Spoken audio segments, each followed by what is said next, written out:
Well, hello and welcome back. My name is MaryAnn Walker, and I'm the life coach for empaths and highly sensitive people.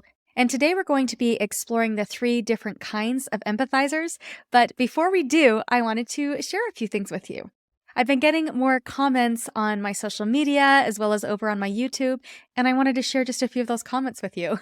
The first comment comes from St. George, Utah. She found me on social media because she had recognized Dixie Rock from St. George in the background of one of my videos. And she said, "Hey, I love Dixie Rock." And so we connected in that way and she started following me. And then she sent me such a sweet message.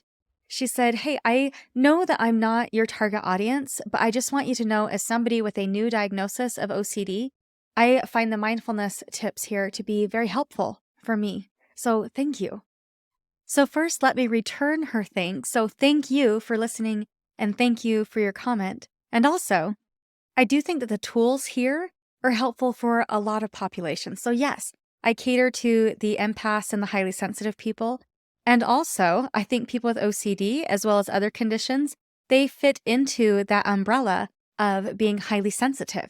They're highly sensitive to their surroundings. And so I really appreciated her comment. And I want her to know that, yeah, you belong here. And I want you to know that if you find things here that resonate with you, you belong here. The other comment that I received came from somebody in Germany, and this was over on YouTube. And I loved what they said. They said, "Hey, I know I'm not your target audience. And in fact, most of the time I identify with the other person in your story. But because you address that side of things too, I find your content to be very helpful. So thank you so much for what you're putting out into the world." So let me give a shout out and a thank you to Germany. Thank you so much for reaching out and letting me know that this has been supportive for you. And yeah, I am so glad that you are here. I absolutely love that both of these comments started out with, "I know I'm not your target audience," but because I think what you're going to find out today is that you feel drawn to this content because really all of us do have our own way of empathizing. And I really do try to illustrate that here, that we're all different, but that we can come together. We might all have different operating systems, but we can find more effective ways of communicating. So if my content resonates with you, you are in the right place and you are my target audience. So now let's go ahead and jump in and talk about the 3 different kinds of empathizers. And as I talk about these different kinds of empathizers, I want you first to identify what kind of an empathizer you are. I also want you to get curious about what kind of an empathizer those in your immediate circle are. And then see if there's any places where you've been experiencing conflict. And I hope that this understanding will help you to find some resolution in those relationships. So the first kind of empathizer I want to talk to you about is the cognitive empathizer. The cognitive empathizer is a person who really think things through. They're very cerebral. And so they use logic to come to their conclusion. They might be looking at the facts. They're going to see, okay, well, I've seen these statistics that say that this is most likely to happen. So therefore, then this is what's going to happen, right? And so the superpower of the cognitive empathizer is that they are the most likely to ask questions. They're the most likely to do their own research. They want to find out what really is the source of the problem there. And so they're actually most likely to do that. The shadow aspect of the cognitive empathizer is that they tend to assume that whatever they have deemed as true for them, whatever conclusion they have come to as being true for them, is therefore true for everyone. That's how they relate to the world, is they think, okay, I am going to mentally put myself into the other person's shoes and walk a mile in their shoes and see what conclusions I come to, and then therefore whatever I come up with is going to be applicable for them. And sometimes they're correct in their mental assessment, and sometimes they are not. And so just kind of notice that for yourself. If you're assuming that there is only one way to relate to an experience or one way to respond to a given situation, you might be a cognitive empathizer, and that might be getting in the way of connection. Another problem that I see with the cognitive empathizers in my practice is that it's really easy for them to relate to other people through their own personal experience, right? They're using the facts of their lived experiences to relate to other people. So as somebody is sharing a personal experience with them, their response might be, "I completely understand because this one time in college," and now they're sharing their personal experience, but they're in essence making it about them, under the guise of trying to let this person know that they understand, but sometimes their understanding is lost in their logically telling the person how it is that they understand. So if this is you, then I encourage you when somebody does share their experience, maybe the way that you relate to them is through your own lived experience, but maybe just keep that to yourself for a little minute. Okay. So it's okay if that's how you relate to the world. But sometimes if someone empathizes differently, they're going to misinterpret you trying to explain to them why you understand. It might get lost in translation because that's not how they relate to the world. And so then they're not going to feel like you understand. Instead, they're going to be feeling like you are making it about yourself and that you don't actually understand. And then they're going to have to feel like they're explaining things. So just notice if that's something that's coming up for you and kind of check in with yourself. So when somebody shares their experience, you can know inside of your own mind and inside of your own heart that I understand because of this. But instead of telling them your reasoning why and assuming that if they cognitively understand that you understand, then they will understand that you understand, instead just tell them, I understand, and leave it at that. If later, then there's an opportunity where you can expound on your situation. If you think it would be helpful for their situation, then go ahead and do that. But first, just tell them, hey, I understand, and maybe ask some clarifying questions to make sure that your situation actually is the same as theirs, rather than just assuming that you have the same experience, even though maybe it's just a little bit similar.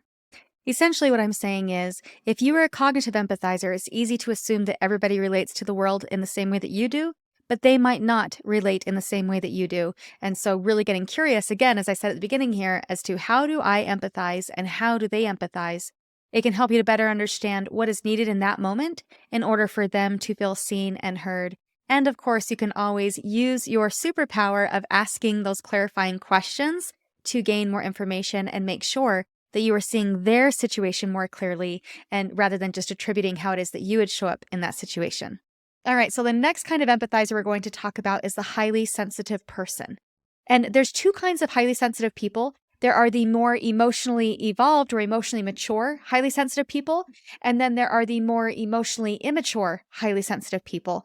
Now, I will expand on this a little bit more in future episodes, but something that I've observed is that a lot of narcissists, particularly covert narcissists, are highly sensitive people. And oftentimes they end up in relationship with the more emotionally mature, highly sensitive person. And they kind of feel like they're the same. So there's this magnet there, but there's also that polarity between the emotionally mature and the emotionally immature. And it can just kind of show up differently. So sometimes we think because someone is a highly sensitive person, that they have a high level of empathy. And I will say that yes, if they are an emotionally mature, highly sensitive person, their level of empathy and compassion is pretty great. And if they are any more emotionally immature, or maybe they even have some covert narcissistic tendencies, they may be a highly sensitive person, but their level of empathy is going to look vastly different than yours. So I just kind of want to point that out as I talk about highly sensitive people. I'm going to be talking more about the emotionally mature, highly sensitive people and what this can look like. And in future episodes, then we'll talk a little bit more about how the more covert narcissistic traits show up through that emotionally immature lens. So make sure that you are subscribed. If that is something that sounds applicable for you, make sure that you hit that little button and subscribe so you can learn more. So let me tell you about highly sensitive people. Highly sensitive people are utilizing all of their senses. They are very attuned to their senses and they're very attuned to other people in that way. So they're hypersensitive to other people's microexpressions, to their tone of voice, to the words that they are using via text. They're highly attuned to all of those things and are using all of their senses to gather information. And they are essentially doing this in order to assess personal safety. This is a safety mechanism. And for some highly sensitive people, some people are born with it. Other people become a highly sensitive person because essentially they've had to develop the skill set of assessing personal safety by increasing the sensitivity of their senses to assess personal safety. So they might be in a relationship, maybe it was a parent, maybe it was a friend, but they may have had some experience where they were unable to trust the other person's words. Their words and their actions did not line up. And therefore, this person had to develop a higher sensitivity so that they could, again, assess that personal safety and see what it was that was needed of them in order to keep them safe in that moment. And this might be appeasing other people in order to keep them safe, or it might show up in just different ways. So that's what the highly sensitive person is they're highly sensitive and use all of their senses in order to gather information. Now, the superpower of the highly sensitive person is that they are very good at assessing what it is that another person is experiencing in that moment. So they will be able to know from people's micro expressions what it is that they are feeling and experiencing at any given time. And they're quite accurate with this. But the shadow aspect of the highly sensitive person is that, yes, while they are able to, for the most part, assess what it is that the other person is feeling and experiencing, then the downside is that oftentimes they misattribute the cause of that person's emotion. Because they are on high alert and they are trying to assess personal safety, they tend to overown the other person's emotion. So rather than just taking it at face value that I can see that you're upset today, instead, the highly sensitive person is inclined to say, you must be upset because of me today. And again, this is a safety mechanism because if we are the source of the other person's emotion, then we have some sense of control over it, right? If we're the ones that made them feel upset, that means that we can change our behaviors in order to make them happy. But then we tend to overown the other person's emotional response.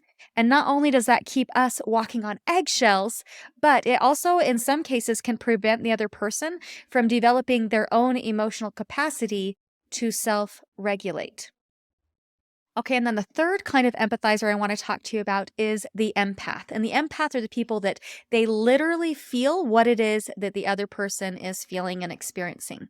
Sometimes then we think an empath is someone who just has a lot of empathy. I want to correct that narrative because whether you are a cognitive empathizer or a highly sensitive person or an empath, you can have a significant level of empathy for other people. But the empathic experience is a little bit different than just having a lot of empathy for somebody. Now, I think I've shared these experiences on the podcast here before, but I think they're really helpful to help you to see what might be showing up for you. So I'm going to share a few of my personal empathic experiences. So one experience that I had, I was driving down the road and I was suddenly overcome with fear and shame and insecurity. It came on so quickly. My eyes welled up with tears. And I had just enough time to think to myself, where did this come from? When my phone rang. And when I picked up my phone, it was my friend, and she had let me know that she had come home to an empty closet. Her husband had left with no notice. And then that's when I recognized that, oh, those really big feelings, they don't belong to me, they belong to her. Now, for me, my empathic experiences, I usually am able to recognize that they belong to somebody else because of how quickly and out of nowhere they seem to come on. So that's how it shows up for me. Another experience that I had, I was over at a friend's house, and again, it came on so quickly for me. I felt awful. I had this really awful feeling in my stomach, and I had just enough time to think, man, it feels like there's a rock in my gut. I used those exact words in my mind, and right then, my friend walked into the room and said, man, it feels like there's a rock in my gut. And again, that's when I was able to recognize that, okay, this doesn't belong to me, this belongs to them. And once I was able to recognize that it belonged to them, then I was able to show up for them and help to bring comfort to these friends without actually taking it on myself and feeling and processing it in my own body. But it gave me information where I could say, okay, yep, I can understand how you're feeling that way. Let me show up and help you. But I also had to get to a point where I was able to recognize that I cannot process this for you. So that is the gift of the empath, is they do truly understand what it is that you're going through because they feel it in their physical body. They truly do feel it deeply. But some of the downsides to being an empath is, again, we tend to overown it, but also it can be really hard to differentiate self from other people. Honestly, if I hadn't received that phone call in that moment, or if my friend hadn't walked into the room and used those exact words in that moment, I would have been wondering what was happening for me. It would have been very confusing and disorienting. I might be wondering if I was maybe bipolar, if something else was happening for me. And so I really deeply appreciated that my friends made those comments and made those phone calls in that exact time so that I could better understand what my personal experience is. Now, as I describe each of these kind of empathizers, I want you to know that we do all empathize differently.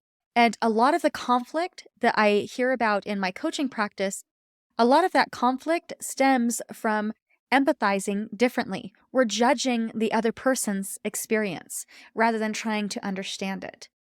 Now, at the beginning of this episode, I encourage you to first identify how it is that you empathize with others, and then to think about those in your immediate circle and get curious about how they empathize. And so really want you to think about that for a little moment and then think about what might be needed.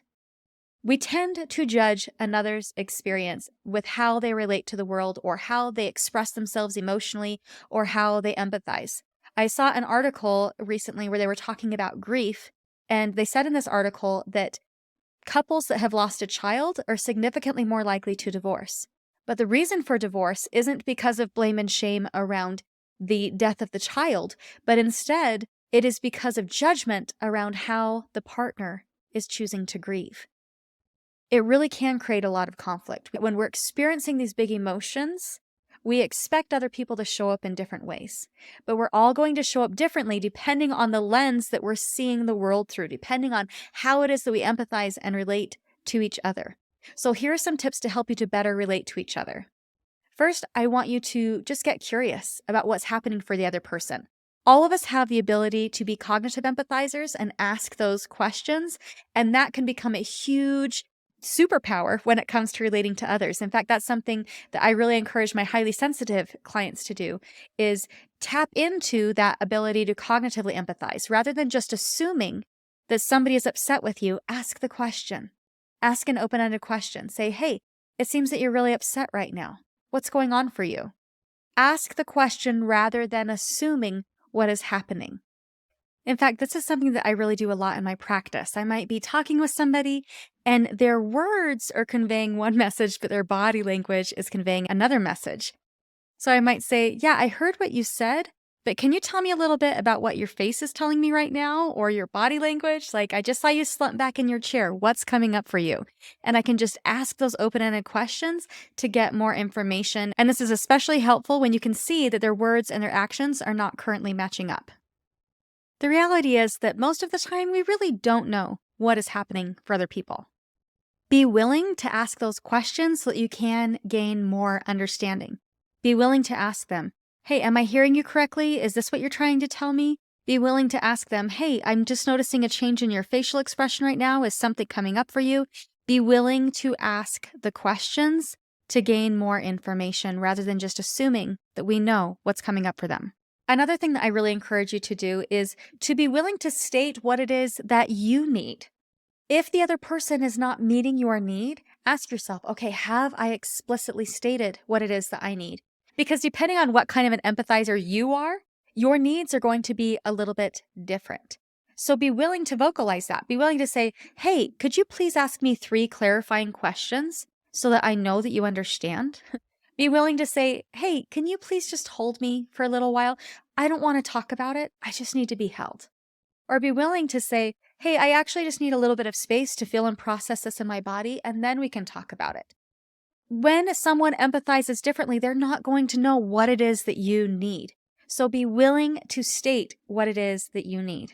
So I really hope that today, at the very least, you're able to better understand how it is that you empathize with others and how those around you might empathize differently. Because as we raise our awareness around how we all engage with the world and with each other, it really can help us to just increase our levels of empathy and compassion. And also it makes it a lot easier for us to communicate. And that's what I really want you to think about this week is, number 1, how do I empathize? How do those around me empathize? And am I asking the right questions to gain more understanding? And am I explicitly stating my need?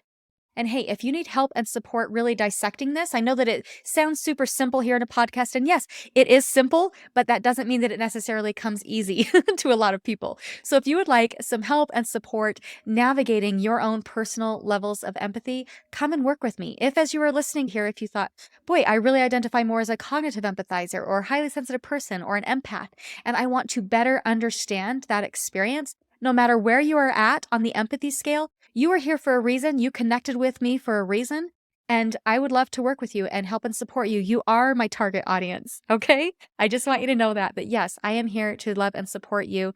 And if anything in here resonates with you, then we have connected for a reason, and I would love to explore that with you. All right, well, that's all that I have for you for this week. If you would like to leave me a review, I would deeply appreciate it. It helps me to reach more people. If as you were listening, if you thought, wow, I think that this would really benefit me and my friend or me and my partner as we come to try to better understand each other, I encourage you to share this episode with them so that we can have that discussion. If you're watching on YouTube, let me know in the comments what's coming up for you and how can I best support you. All right, well, I hope you have a great week and let's talk soon. Bye now.